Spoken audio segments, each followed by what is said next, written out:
But let's shift focus to Latin America now because something big, something extreme is brewing over there.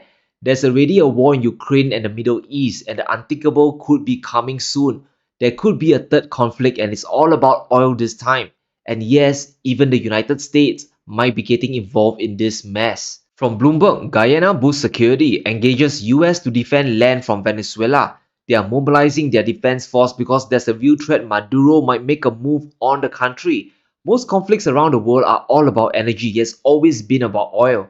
But this one is just much more obvious and undeniable. It's clear the point of contention is the oil-rich region of Essequibo that extends all the way to the ocean, which includes the Liza oil field off the coast of Guyana or Venezuela depending on your point of view. And get this fact, the Liza field contains more than 1 billion barrels of recoverable oil.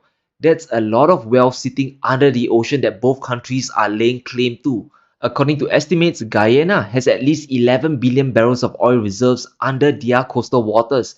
At today's prices, that's nearly 800 billion US dollars worth of oil, close to $1 trillion. That might be why Venezuela is interested, right? Maduro, he's trying to legitimize a move to claim the Essequibo region. He called for a national referendum for voters on whether they support establishing a state in the region. Basically, he's asking for permission for the local people to claim the region as a province of the country. About half of the eligible 20 million voters turned up, and the vote was 95% yes. So this is very alarming. We might be seeing South America erupt in conflict.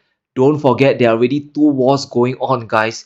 Ukraine is going to drag well into 2024 and maybe even 2025. And the Middle East is still on a powder keg. If you throw Latin America into the mix, the global economy could implode, especially if it escalates into a big oil crisis. Guyana has vowed to defend their land if Venezuela makes a move. And here's what their president said. We will not allow our land to be violated nor the development of our country to be hindered by this desperate threat. They are appealing to both the United Nations and the US Southern Command. So hang tight, guys, because it's likely America could put boots on the ground to defend Guyana. Once the dust settles, there could even be a new US base in the region. I think Churchill had a wonderful quote, right? You never let a good crisis go to waste. This is an opportunity that I believe the US will capitalize on. They will likely use this chaos to further their agenda, whatever it might be. And here's why Biden will likely help to secure Guyana in the event of an invasion. And it's all about US interests in oil and gas. Chevron, a US oil major, recently acquired a part of the Guyana oil block. They own 30% while Exxon holds 45% of the 11 billion barrels of oil reserves. The remaining 25% belongs to China. Guyana's oil production is also on course to triple to 1 million barrels by 2030. America wants the oil to keep flowing to counter OPEC+. More oil means more revenue for US companies while taking control away from the Middle East producers. And that's why I'm quite confident that Biden will intervene if tensions really escalate into a full-blown invasion. The most obvious move Biden could make is to reimpose sanctions on Venezuela. The State Department is considering that move. But if it happens, we can expect chaos in the oil markets. If we look at Venezuela's oil production history, it's clear how damaging US sanctions were to their economy. The 2019 sanctions sparked a big collapse in production, from over 1 million barrels down to under 500,000 at the low point. If America reimposes oil sanctions on Maduro, it will cut the world away from a supply increase of at least 2.5 million barrels.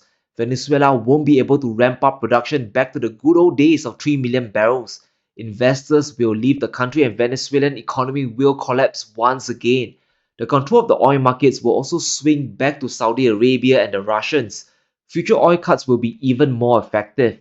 If the economy rebounds when supply stays low, the demand could keep oil prices elevated well into the future.